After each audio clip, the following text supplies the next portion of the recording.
In Lees-Galloway. Thank you very much, Mr Speaker. I've been looking forward to my opportunity to take a call on the Alcohol Reform Bill, and I would like to start my contribution this afternoon by congratulating the Honourable Leanne Dalzell for her vision and for her role in referring these issues to the Law Commission and asking them to undertake a comprehensive review of our liquor legislation.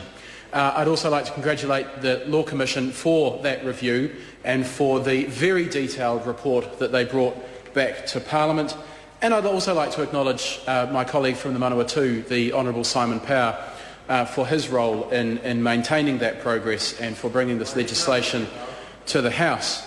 But, Mr Speaker, I've been sitting in the chamber throughout the duration of the debate, and I have heard a lot of, not quite opposition to the bill, but reluctant support for the bill. And I've been listening very closely to the debate.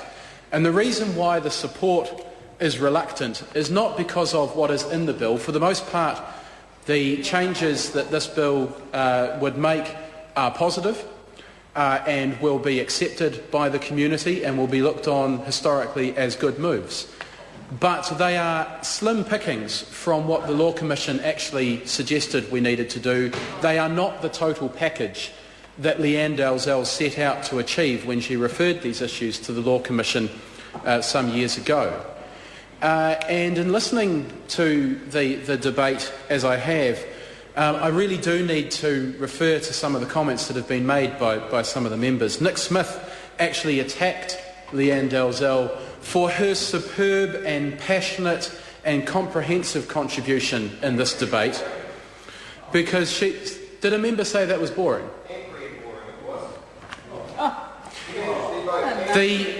Leanne Dalzell's contribution comes from years of dedication to this issue, from research, from looking at the evidence. And yet Nick Smith turned around to her and said that he found her speech ironic because of comments that she had made in the early 90s in relationship to the 1989 Sale of Liquor Act. Well, I would think a member like Leanne Dalzell, having spent 20 years in this chamber, would be able to learn over her time here, and that is clearly what she has done. She may have changed her position on things, but that is because she has looked at the evidence and changed her position or developed her position and learned as she's gone along. Clearly Nick Smith has not. Nick Smith's position remains rooted in the early 1990s, not just on this issue, but on many others as well. I listened closely to Heather Roy, because I was interested to see how the ACT Party would be voting on this. She referred to prohibition in this bill. What absolute rubbish. Couldn't be further from the truth. Prohibition is a failed policy, we know that, and this bill goes nowhere near prohibition. She also referred to the 6 o'clock swill. This bill does not revert us back to the 6 o'clock swill either, and nobody is suggesting that that is where we should go. She talked about how legislation cannot achieve change, and then offered virtually nothing in terms of what we should do to achieve change. She had no ideas, she had no suggestions. She said we've got a problem and society should change it, and then offered absolutely no initiatives about how we could go about doing that. She did mention education. Education feels kind of good because we think that if we educate people, then the people, probably somebody else, not me, somebody else, they'll change their behaviour and they'll fix the problem without me having to do anything. Well, it's a nice idea, but the evidence tells us that education in isolation achieves very, very little. It's sad, I wish it wasn't true, but it is the fact. She also talked about parents modelling good behaviour. This is true. There is empirical data that tells us that parents who model good behaviour will pass that on to their children. But what do we do for parents who are not modelling good behaviour? Nothing, according to the ACT Party. We just sort of tell them off for being bad people. And the fundamental point that the ACT Party does not address in this debate is that with alcohol, just like any other substance, we are talking about addiction. And addiction gets in the way of the ACT Party's mantra of personal choice, because addiction takes away your ability to have personal choice. It takes away your ability to make rational decisions. It basically takes away your individual rights. So for parents who are not modelling good behaviour, then we need to have initiatives in place to support them to change their ways. And that, Mr. Speaker, is where I come to some of the things which really are missing from this bill and from this debate. Because Simon Power referred to a balance. He said there was a balance between the harms and the benefits of alcohol. I think what the government is actually trying to achieve is a balance between the evidence that tells us what we should do and the politics. That is the balance this government is really trying to achieve. But actually what we should be doing is passing evidence-based legislation and using evidence-based initiatives to really tackle the alcohol problem and to curb the harm, which is what the Law Commission called on us to do. There are three aspects to dealing with any substance abuse problem, and that is supply reduction, demand reduction and harm reduction. And this bill focuses on some aspects of supply reduction. But we also, at the same time, need to be looking at the whole package of how we achieve demand reduction and harm reduction at the same time. And those two matters are health matters.